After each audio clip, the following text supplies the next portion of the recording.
جمهوریت سقوط کی، متقاعد جنرالان، متقاعد دی CIA دا، روحی فضا خراب بسوله.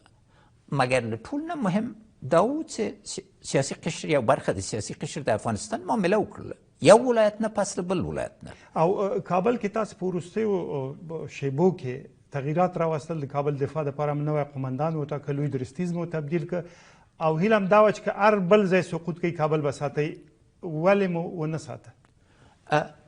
ځکه یو حالات دومره په چټکتیا راغلل، بل موږ طریقه د جنگ او د امریکایانو طریقه د جنگ فرق درلوده. تاریخ د افغانستان ښودلی چې ځینې ولسوالۍ او ځینې ولایات کلیدي دي. یوه ولسوالۍ ده که ماته پکې راسي 9 ولسوالۍ یا 10 ولسوالۍ ورسره ځي.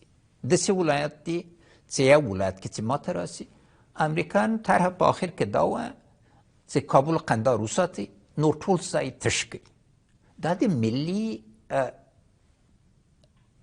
وحدت د افغانستان نظر ناممکنه و، او له بلې خوا نه قطعا عملي آمادګي اوازې چې خپره سولې، خلکو منځ کې تشویش راغی او په حدود د 220 بیسونه و چې ډېر سخت ځایو کې و، او بار خاصتا امرالله خان په دې باندې سلها وارې تاکید وکړه چې دا باید تش شي، دا قابل د دفاع نه دي او موږ باید ټول سو